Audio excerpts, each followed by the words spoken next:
আসসালামু আলাইকুম। আজকে আমি আপনাদেরকে দেখাবো যে আপনারা কিভাবে যে কোনো Realme ফোনের Android 12 বা RUI ভার্সন 3 এর ফোনগুলোর বুটলোডার আনলক করবেন পিসি বা ল্যাপটপ এর সাহায্যে। অনেকেরই ধারণা হয়তো আপনি বুটলোডার আনলক করলে পরবর্তীতে অফিসিয়াল কোনো আপডেটই আপনি ফোনে পাবেন না। ধারণাটি একেবারেই ভুল। বুটলোডার আনলক করলেও আপনি পরবর্তীতে ফোনের অফিসিয়াল আপডেটগুলো পাবেন, পাশাপাশি ওয়ারেন্টি যাওয়ারও কোনো ভয় নেই। আজকের ভিডিওটি যদি আপনি স্টেপ বাই স্টেপ ফলো করেন তাহলে আপনি যে কোনো Realme ফোনের Android 12 বা RUI ভার্সন 3 এর ফোনগুলোর বুটলোডার নিজে নিজেই আনলক করতে পারবেন পিসি বা ল্যাপটপ এর সাহায্যে। ভিডিওটি যদি ভালো লাগে তাহলে অবশ্যই লাইক করে দিবেন। এরকম ভিডিও আরও পেতে সাবস্ক্রাইব করে রাখবেন। আমি আছি দিসান আপনাদের সামনে এবং আপনারা দেখছেন দিসান থেরাপি। তো চলুন শুরু করা যাক।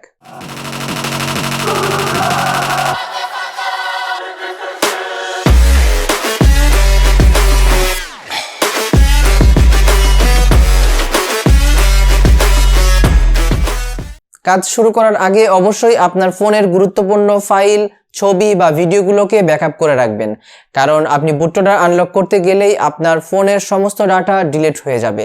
প্রথমেই আমাদের ফোন স্ক্রিনে কিছু সেটিংস করতে হবে। তো চলুন আমরা ফোন স্ক্রিনে চলে যাই। প্রথমেই আমি আমার ফোন থেকে সেটিংসে চলে যাব এবং সেখান থেকে একদম নিচে স্ক্রল করব। তারপর দেখতেই পাবেন অ্যাবাউট ডিভাইস। অ্যাবাউট ডিভাইসে যাবার পরে আপনারা এখানে দেখতে পাচ্ছেন Realme UI ভার্সন কিন্তু 3.0 এবং অ্যান্ড্রয়েড ভার্সন কিন্তু 12। এবার আমি এখান থেকে ভার্সন এ চলে যাব। সেখান থেকে বিল্ড নাম্বারের উপরে 5-7 বার এভাবে পরপর ক্লিক করতে থাকবেন। দেখতেই পাবেন now you are in developer mode. এটা যখনই চলে আসবে আপনারা এখান থেকে ব্যাক বাটনে ক্লিক করবেন। তারপরে একটু উপরে দেখতে পাবেন সিস্টেম সেটিংস। সিস্টেম সেটিংস থেকে একটু নিচে স্ক্রল করবেন এবং সেখানে আপনারা দেখতে পাবেন developer options. Developer option A গিয়ে আপনারা OEM আনলকিং যে অপশনটি দেখতে পাচ্ছেন এইটাকে অন করে দিবেন এবং এনেবেলে সিলেক্ট করে দিবেন। এরপর একটু নিচে চলে যাবেন। তারপর আপনারা দেখতে পাবেন USB ডিবাগিং। USB ডিবাগিংকেও আপনারা অন করে দিবেন। দেখতেই পাচ্ছেন আমি USB ডিবাগিংকেও অন করে দিলাম। এরপর ইনডেপথ টেস্ট অ্যাপ্লিকেশন ডাউনলোড করে নিব, যার লিঙ্ক আপনারা ডেসক্রিপশনে পেয়ে যাবেন। এবার আমরা আমাদের ফোনের ফাইল ম্যানেজারে চলে যাব। সেখান থেকে চলে যাব ইন্টারনাল স্টোরেজে। সেখান থেকে আমরা ডাউনলোড ফোল্ডারে যাব এবং দেখতে পাবো RUI3 ইনডেপথ টেস্ট অ্যাপ্লিকেশনটি কিন্তু এখানে রয়েছে। যেহেতু আমরা অ্যাপ্লিকেশনটিকে ডাউনলোড করে রেখেছিলাম সো অবশ্যই এটি ডাউনলোড ফোল্ডারেই থাকবে। তারপর ডেপথ টেস্টিং অ্যাপ্লিকেশনটি এইভাবে ইনস্টল করে দিবেন এবং ওপেন এ সিলেক্ট করে দিবেন। তারপর দেখতেই পাবেন এরকম একটি লেখা আসবে। এখান থেকে আপনারা অ্যাপ্লাই নাওতে সিলেক্ট করে দিবেন। তারপর এখানে I have read and agree এইখানে টিক মার্ক দিয়ে তারপর সাবমিট অ্যাপ্লিকেশনে ক্লিক করে দিবেন। এরপর এখানে আমরা 5 থেকে 7 মিনিট এর মতো ওয়েট করব এবং অবশ্যই আপনার ফোনের নেট কানেকশনটি অন রাখবেন। 5-6 মিনিট অপেক্ষা করার পরে এখান থেকে ব্যাক বাটনে ক্লিক করবেন। তারপরে উপরে ডান পাশে কুয়েরি অ্যাপ্রুভাল স্ট্যাটাসে সিলেক্ট করার পরে আপনারা এখানে দেখতে পাবেন অ্যাপ্লিকেশন অ্যাপ্রুভড এবং এখান থেকে আপনারা স্টার্ট ডিপ টেস্টিং এ ক্লিক করে দিবেন।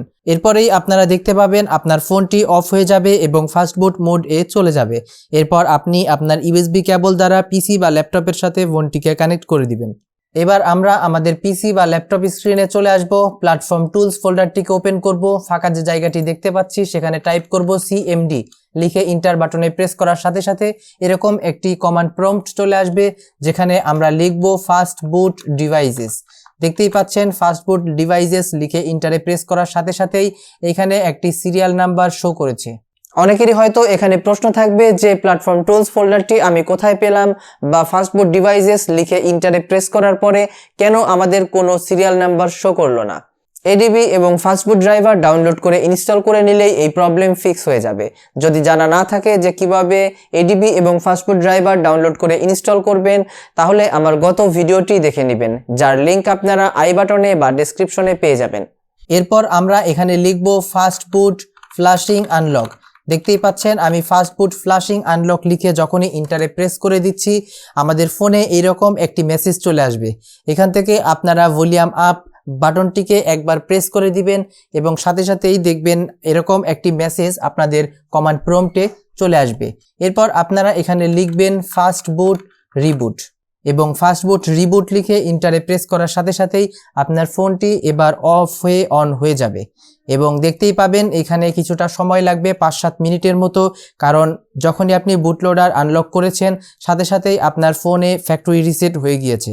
এবার আপনি চাইলে আপনার ফোন থেকে ইউএসবি কেবলটিকে খুলে ফেলতে পারেন। আপাতত আমাদের পিসি বা ল্যাপটপ এর কাজ শেষ। 5-7 মিনিট পরে আমরা আবারও আমাদের ফোন স্ক্রিনে চলে যাচ্ছি। দেখতেই পাচ্ছেন আমাদের হ্যালো স্ক্রিন চলে আসছে, অর্থাৎ আমাদের ফোনটি কিন্তু অন হয়ে গেছে। ফোন রিসেট হবার পরে কিভাবে ফোন অন করতে হয় সেগুলো আপনারা অবশ্যই জানেন। যদি জানা না থাকে তাহলে আমার গত ভিডিওটি দেখে নিতে পারেন, যার লিঙ্ক আপনারা আই বাটনে বা ডেসক্রিপশনে পেয়ে যাবেন। দেখতেই পাচ্ছেন ওয়েলকাম রিয়েলমি ইউআই। আমরা কিন্তু আমাদের ফোনটিকে অন করতে পেরেছি। এবার আমি এখান থেকে গেট স্টার্টেডে ক্লিক করে দিচ্ছি। এবার আমরা আবারও আমাদের ফোনের সেটিংসে চলে যাব এবং সেখান থেকে একদম নিচে আবারও স্ক্রল করব। এরপরেই চলে যাব অ্যাবাউট ডিভাইস। অ্যাবাউট ডিভাইস থেকে আমরা এখান থেকে ভার্সনে চলে যাব। এরপর বিল্ড নাম্বারের উপরে আমরা 5-7 বার ক্লিক করতে থাকবো এবং ডেভেলপার মোডকে অন করে নিব। সো এরপর আমরা এখান থেকে ব্যাক বাটনে ক্লিক করব। তারপর একটু উপরে আপনারা দেখতে পাবেন সিস্টেম সেটিংস। এখান থেকে একটু নিচে চলে যাব এবং আবারও আমরা ডেভেলপার অপশনে চলে যাব। এরপর একটু নিচে স্ক্রল করলেই আপনারা দেখতে পাবেন ওইএম আনলকিং কিন্তু এইখানে অটোমেটিক হাইড হয়ে গিয়েছে এবং হালকাভাবে লেখা রয়েছে বুটলোডার আনলক। দেখতেই পেলেন আমি কিন্তু আপনাদের সামনেই আমার ফোনের বুটলোডার আনলক করে দেখিয়ে দিলাম। আশা করি আমি খুব সহজেই আপনাদেরকে বোঝাতে পেরেছি। যদি পেরে থাকি তাহলে অবশ্যই একটি লাইক করে দিবেন এবং যারা নতুন রয়েছেন অবশ্যই সাবস্ক্রাইব করে রাখবেন। যে কোনো phone root, flash, Android version downgrade, custom ROM, custom recovery install অথবা সফট ব্রিক বা হার্ড ব্রিক ফিক্স আপনারা আমার থেকে করিয়ে নিতে পারবেন। এই কাজগুলো করার জন্য আপনাকে আমার কাছে আসতে হবে না বা কুরিয়ার সার্ভিসের মাধ্যমে ফোনকে পাঠিয়ে দিতেও হবে না। শুধুমাত্র আপনার কাছে একটি পিসি বা ল্যাপটপ থাকলেই চলবে। এই কাজগুলো করতে হলে আপনাকে অবশ্যই আগে পেমেন্ট করতে হবে। আমার কন্ট্যাক্ট ইনফরমেশন ভিডিও এর স্ক্রিনে অথবা ডেসক্রিপশনে পেয়ে যাবেন। এতক্ষণ আমি ছিলাম জিসান আপনাদের সামনে এবং আপনারা দেখছিলেন জিসান থেরাপি। আল্লাহ হাফেজ।